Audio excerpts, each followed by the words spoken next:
Good morning. Oh my, that's booming. Good morning. Let us begin by singing together.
Good morning and happy Lunar New Year to everyone. Welcome to worship at First Unitarian Church of Portland, and we're so glad you're here in the sanctuary and joining us online. I have several announcements today, and all of the following events can be found in our e-news with details for registration, time, and location. Tickets for the 2024 Sewell Social Justice Lecture are on sale. We are delighted that best-selling author Steve Phillips will share his vision for building a multiracial democracy and ending white supremacy for good. Following his talk, there will be a conversation with Oregon organizers Reina Lopez of Pecun and Ilana Wilson from Next Up to talk about how liberation is being won here in Oregon. Tickets are $15 in advance and $20 at the door, and admission includes a free copy of Steve's book, How We Win the Civil War. We hope you can come. Please join us this Wednesday, February 14th at 7 p.m. in Elliott Chapel when our music ministry will offer a Lenten concert. It features works by Poulenc, Mahler, Bernstein, Barber, and more. This reflective evening of music is designed to help us usher in the Lenten season, taking stock of all we can release, all we can give, and all we have left to explore. This week, First Unitarian will host 2 opportunities to learn more about the Israel-Palestine conflict. Tomorrow evening, join us in the Elliott Chapel, where Mark Braverman from Kairos USA will share Beyond Ceasefire, the current landscape and future horizon for Palestine and Israel. It is free and doors open it begins at 6:30, excuse me. Then this Tuesday, February 13th, we'll host a Palestine teach-in webinar on health equity. It is offered by Arab health workers and friends. Doctors Iman Ansari and Alice Rothschild will speak about the healthcare crisis facing Palestinians in Gaza. You can learn how you can support efforts for peace and humanitarian care. And today during social hour, we'll continue to write letters to President Biden urging the U.S. to take action for a ceasefire and provision of humanitarian aid in Gaza. I want to remind parents who have registered for the parent community circles that the first meeting is today. You'll meet downstairs in Daisy Bingham off of our social hall at 12:15. Also today from noon to 1 p.m. in the Buchanan Reception Hall, there's an information session to learn more about joining our lay ministry team. Lay ministers play an important role in the pastoral care offered in our congregation. They work in partnership with our called ministers to companion congregants through difficult times. So please join Reverend Tom and current lay ministers to learn more about the application process and how you can get involved. Finally, everyone is invited to join fellow congregants for our weekly social hour following the service downstairs in Fuller Hall. And if you're new among us, we especially want to welcome you this morning. So please join our intern minister, Danielle, for a welcome service right after the service today, and she'll meet you in the gallery right to your right.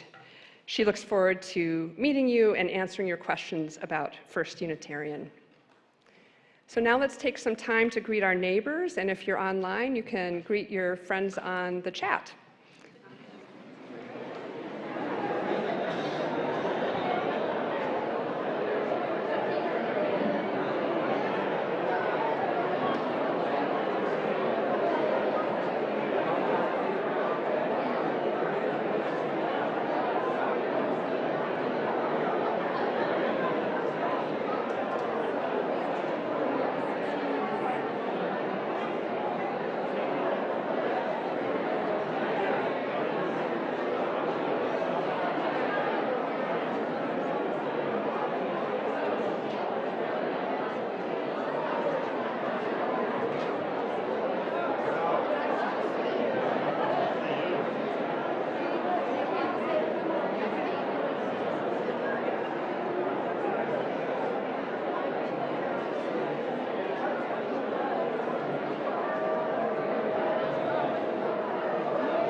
Our chalice lighters this morning are members of our lay ministry.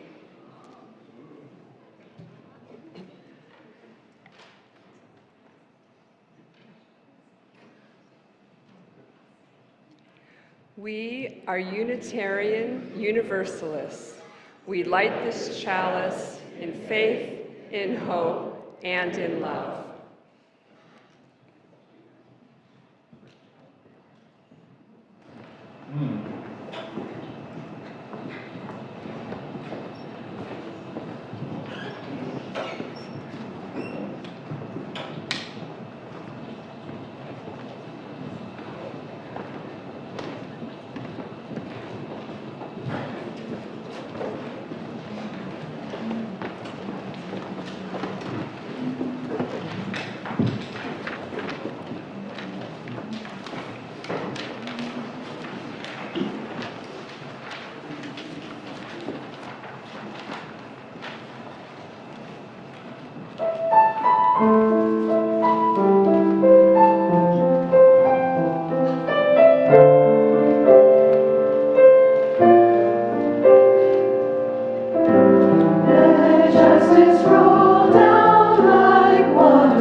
Words for our call to worship this morning come from poet Lucille Clifton, blessing the boats.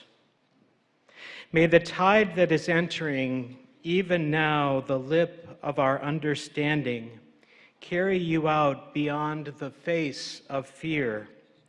May you kiss the wind, then turn from it, certain that it will love you back. May you open your eyes to water, water waving forever, and may you, in your innocence, sail through this to that.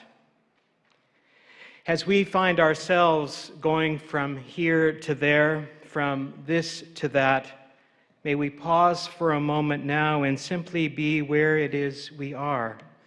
In that pausing, in that being, through it all, may we know ourselves to be blessed.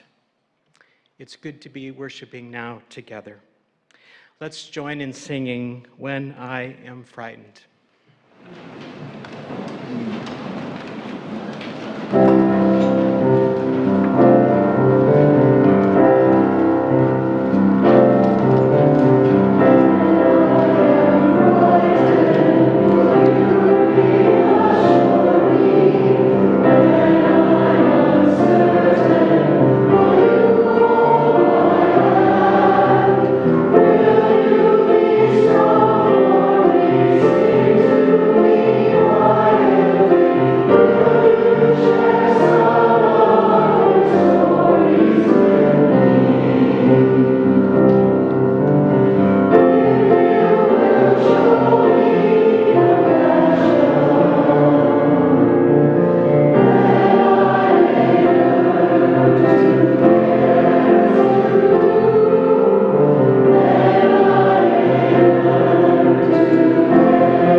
Let's join now in our responsive reading, words of William Stafford, for my young friends who are afraid. There is a country to cross you will find in the corner of your eye, in the quick slip of your foot, ere far down, a snap that might have caught. And maybe for you, for me, a high, passing voice that finds its way by being afraid. That country is there for us, carried as it was crossed. What you fear will not go away. It will take you into yourself and bless you and keep you. That's the world, and we all live there. Let's join together now in our doxology, Spirit of Life.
Each week, it's our custom to share our offering with community organizations in line with our mission.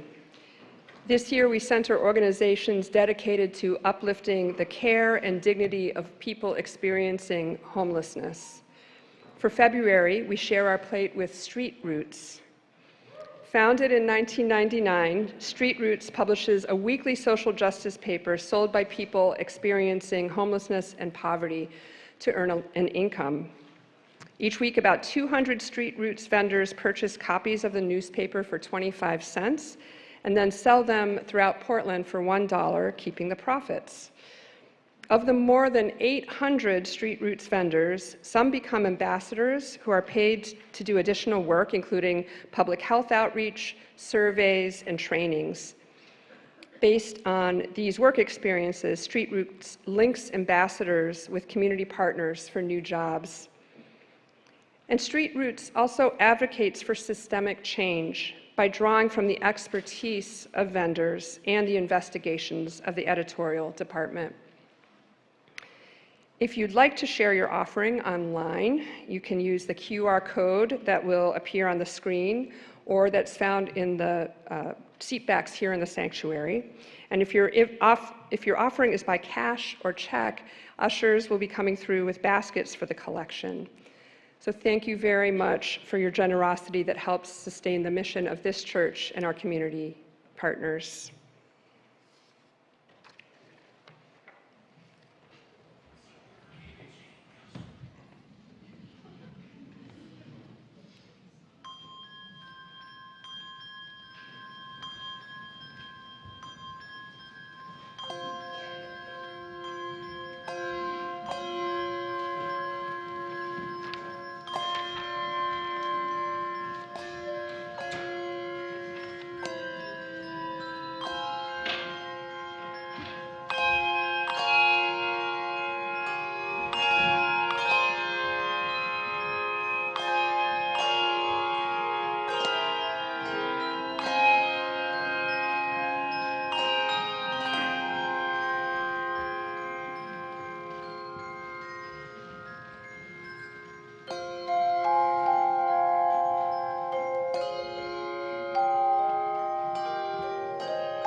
Each Sunday, we make space to name our church community concerns, and pastoral support happens through our ministers and our lay ministers throughout the week.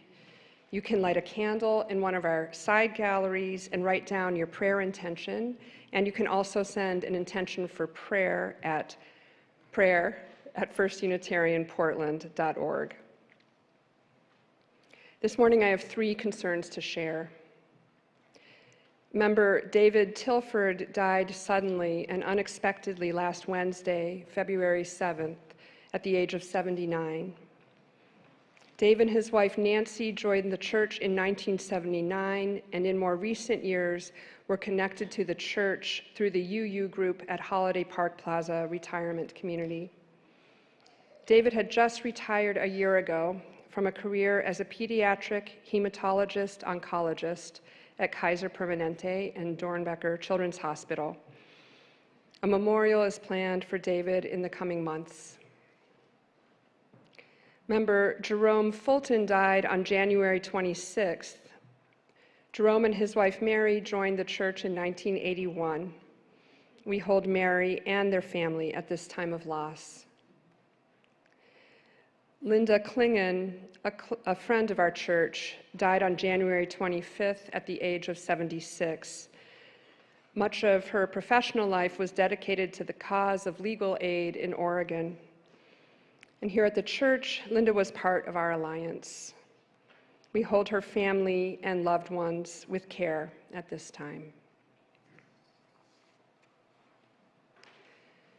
Please join me as we enter a spirit of prayer. And I invite you to begin by taking a few breaths to connect with your precious body and settling into this moment.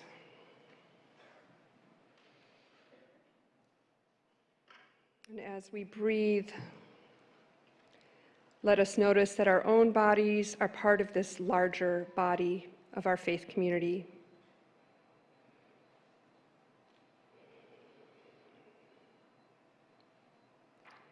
And with the next breath, you can expand your awareness to the global community of beings.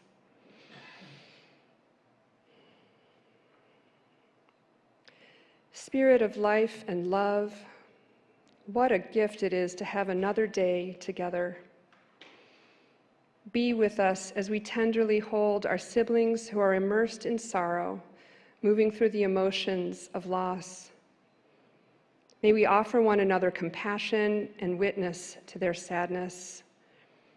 And beloveds, please know you are loved and that your grief is a sacred expression of the love that lives in you.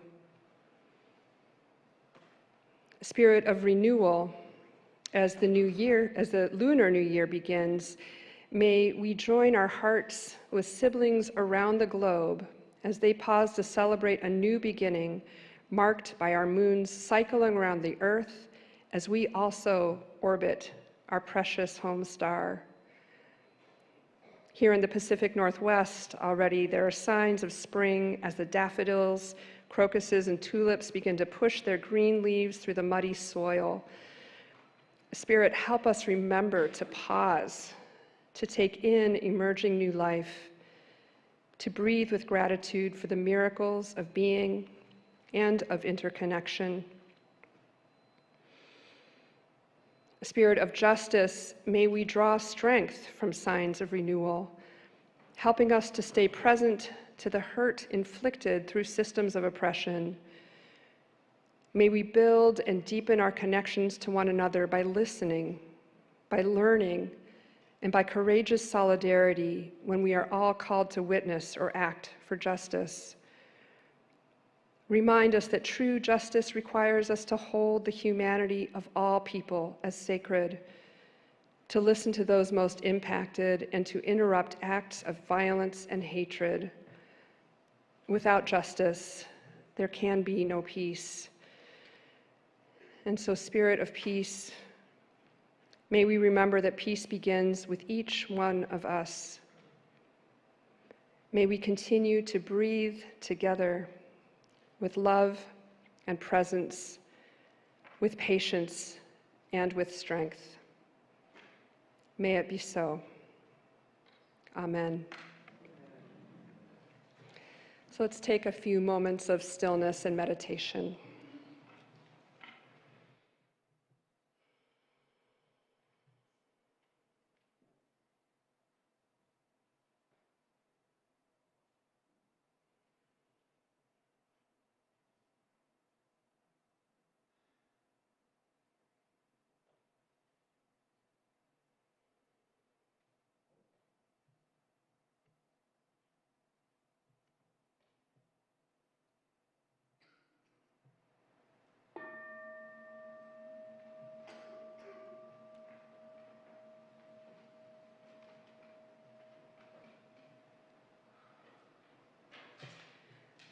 Please remain seated as we sing our next hymn together.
Our reading this morning is called Release by Peter Friedrichs.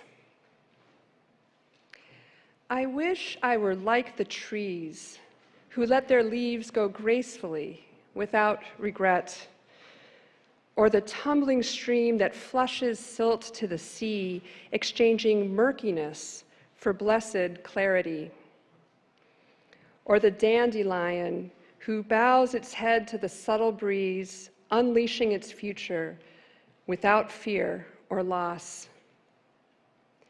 Instead, I drive white-knuckled, defensive as we are taught, tense and guarded for what may come my way. I keep a death grip on life. If you asked me for my dying wish, it would not be for 10 more wishes. It would be to let go of wishing anymore, wishing I'd made different choices and that I hadn't hurt you as I did, and to forego these old and dusty grudges that I keep like pictures in a shoebox beside my bed. I long to embrace my life with a lover's touch, or as you would an injured wren, precious, tender, true. Instead, regret and fear, twin anchors, hold me fast, close in against the shore. Cast off, I hear them call from the open, exotic lands my heart yearns for. But the waters in between my here and theirs hold unknown hazards, unlike this familiar port. This day, a prayer to ease my grip on what once was, or what is meant to be, that I might find myself content to drift and float upon life's boundless sea.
I'd like to reflect on the topic of fear with you this morning. Fear. Now, were I to ask what some of our fears are in this gathered community, I expect I would hear all kinds of things. I certainly have my share: heights, snakes.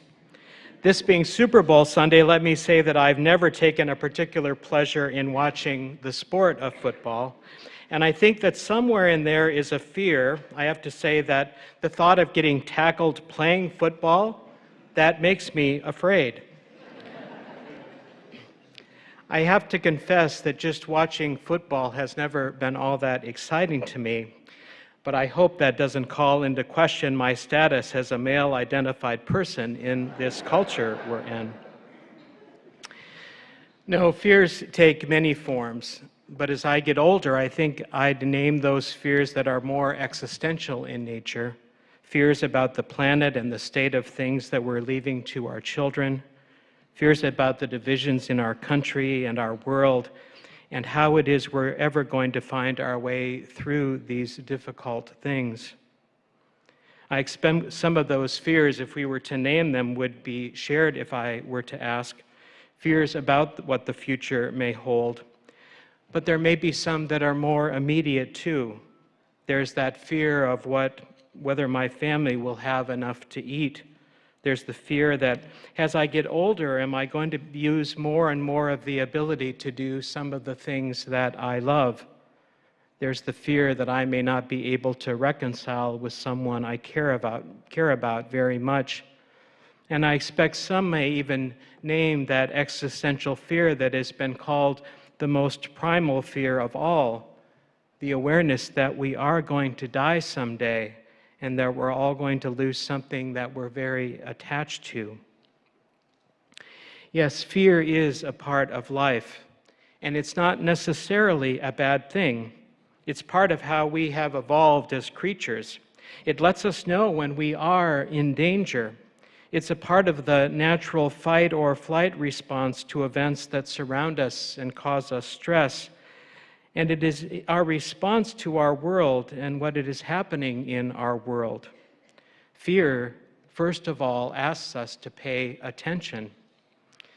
Now, as children, we need to feel safe and protected, but invariably things we encounter will make us afraid. And whatever else happens, when we find ourselves alone in the dark, our imaginations can take charge and we can suddenly think of all kinds of creatures there with us. Some may be scary, some not so much. And we each grow up or don't grow up in our own particular way, depending on our personalities and our circumstances, the ones we find ourselves in. As adults, we may still be frightened of that dark room. We may feel it when we're in a new place or when we're in that place that stirs up old memories. It comes when we might be startled or threatened. It comes when we're about to try something outside of our comfort zone. For some, that will be a thrill. For others, it may shut us down.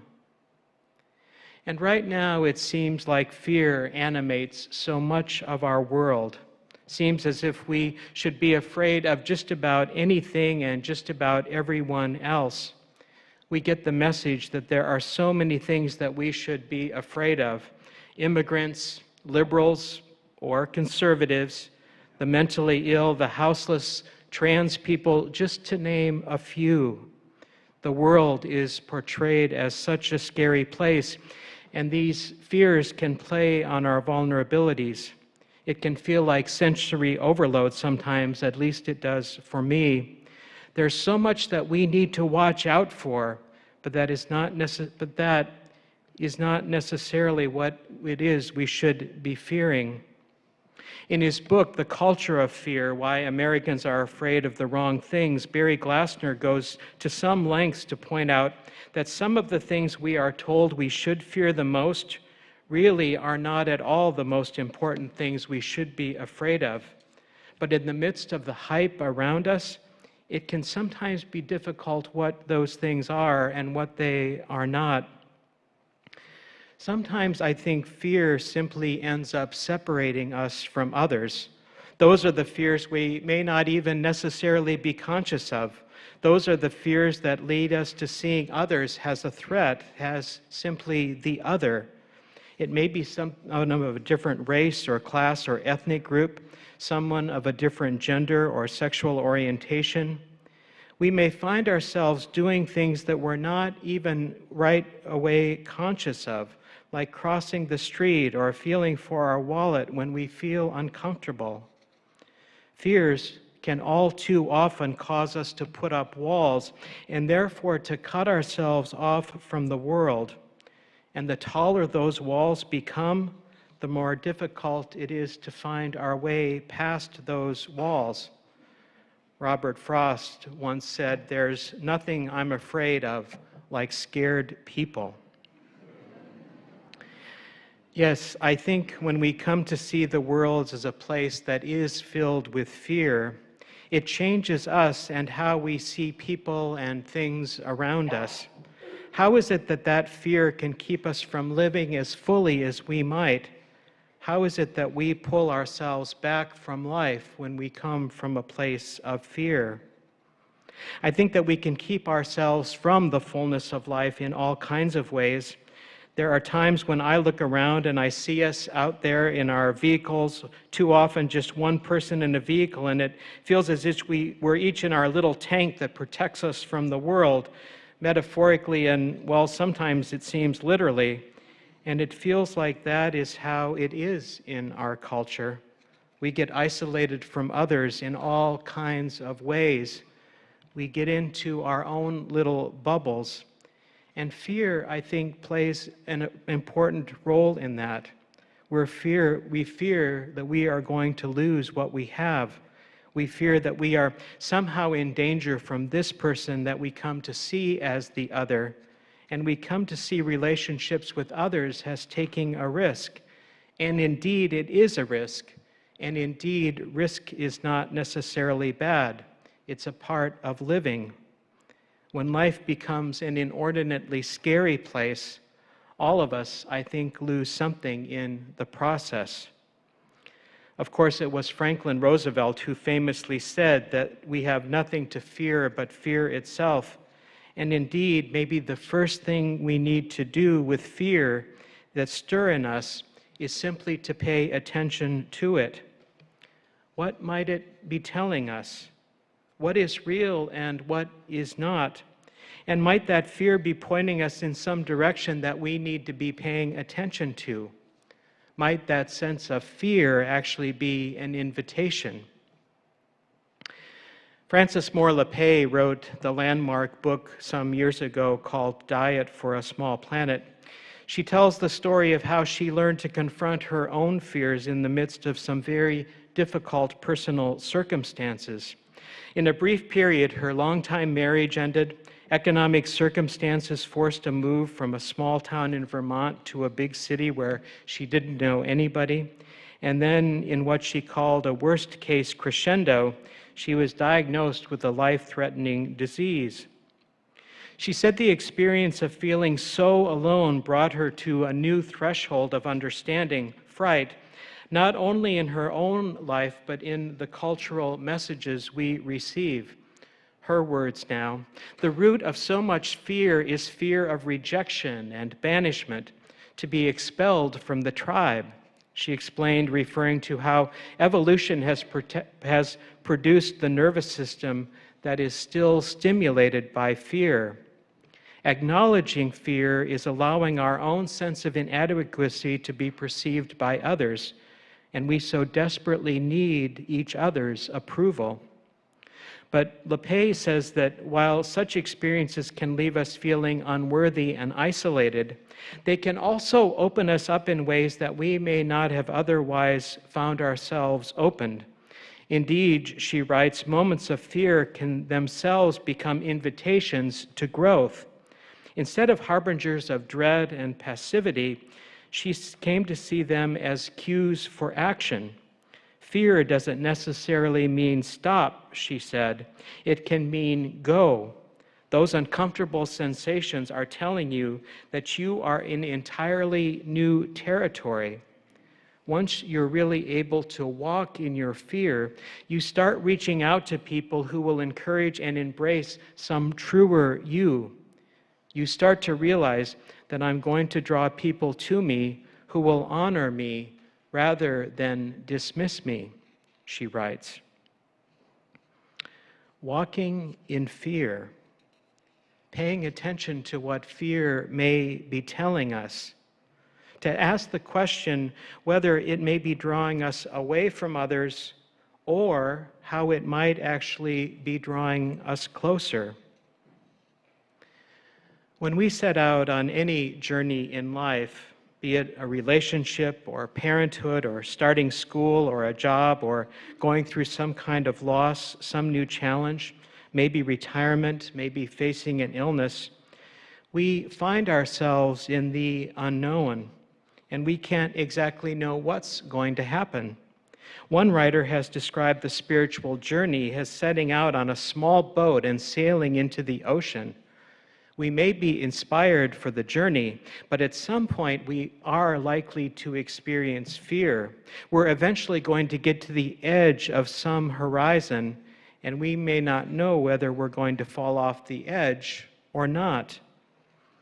I think this is where the spiritual part comes in.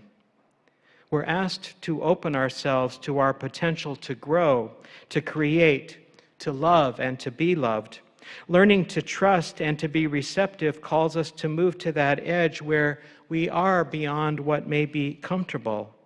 It calls us to go to that place where we don't know what it's going to exactly be like, but trusting too that it will be all right. If we're able to be present with those fears, it may be we're able to see life in some new dimension. Instead of running from it, we may find ourselves face to face with it. We don't need to pursue the fear, but just pay attention to it and move out of that place.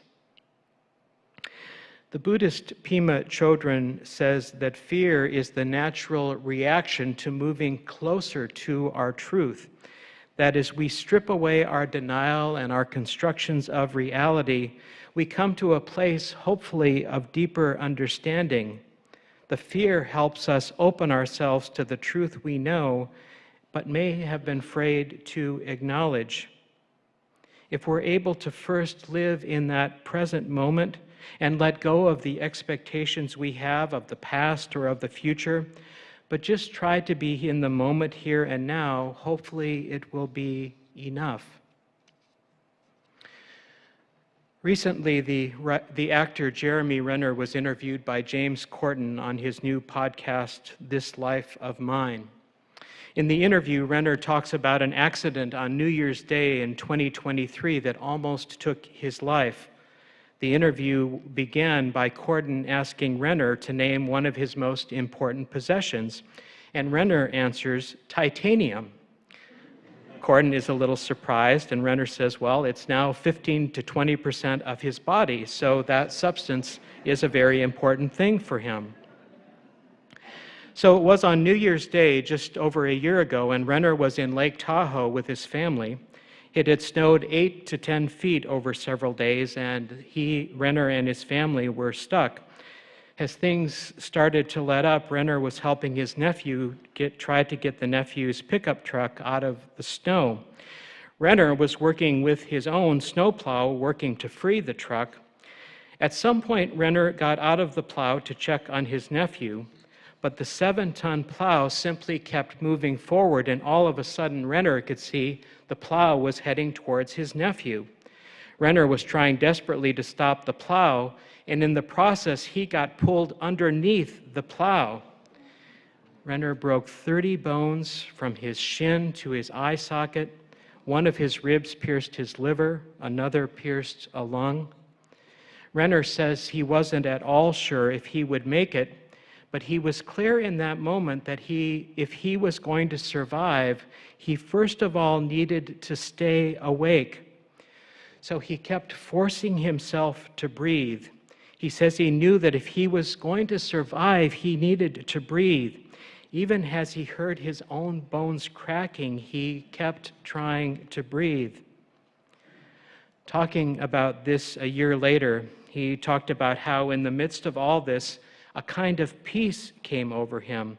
That fear seemed to disappear. It seemed to go away.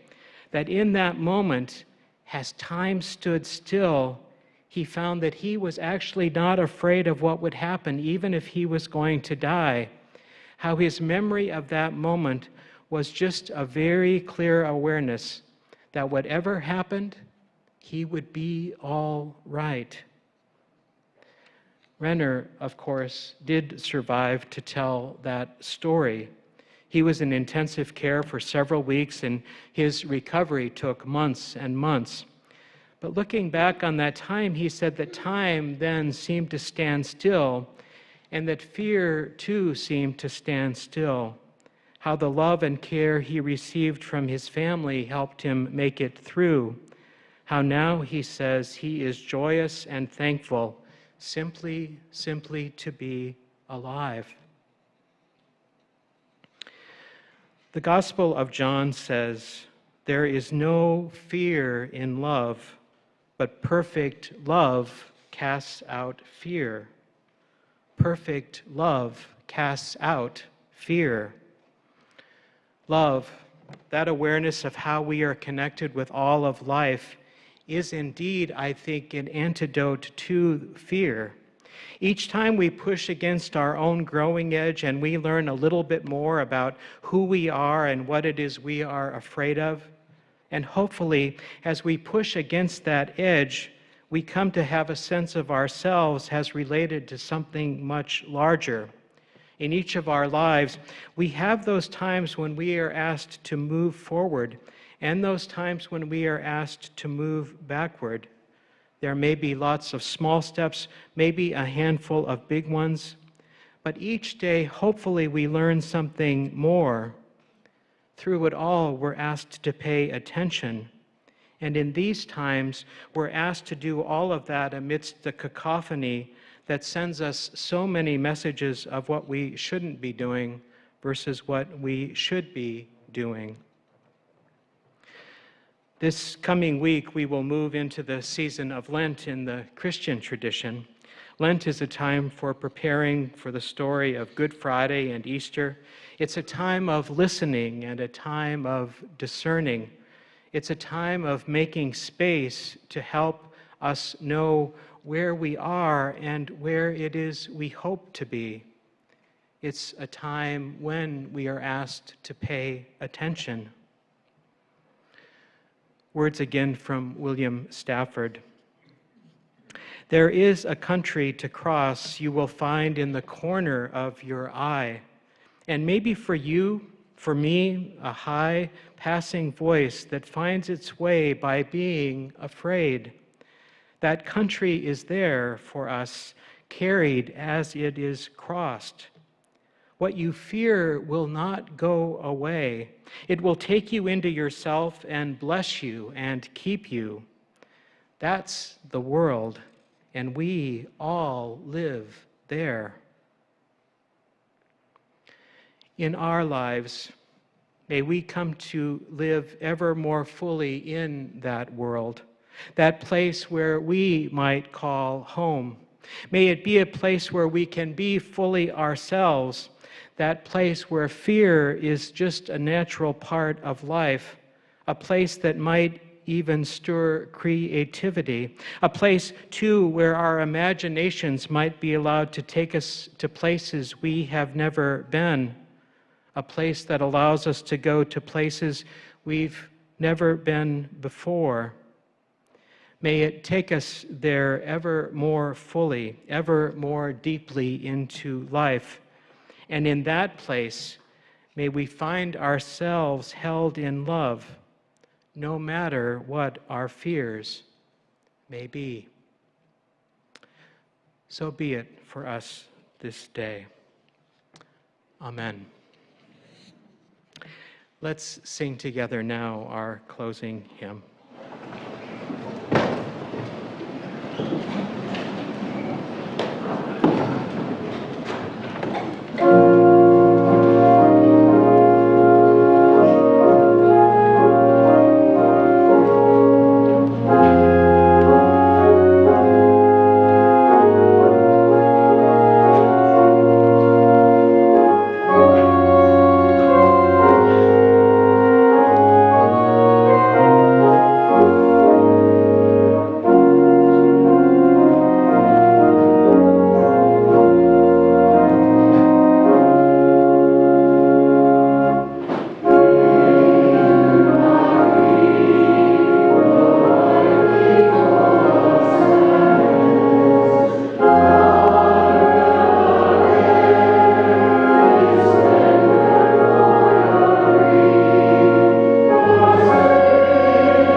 Friends, in a world of fear, may we learn to hold our fears close. May they keep us and help us to find ourselves in some new place. May they help us to pay attention. May they help us to know we are held in love. This is the day we've been given. Let us rejoice in it and be glad. Go in peace. Practice love. Amen.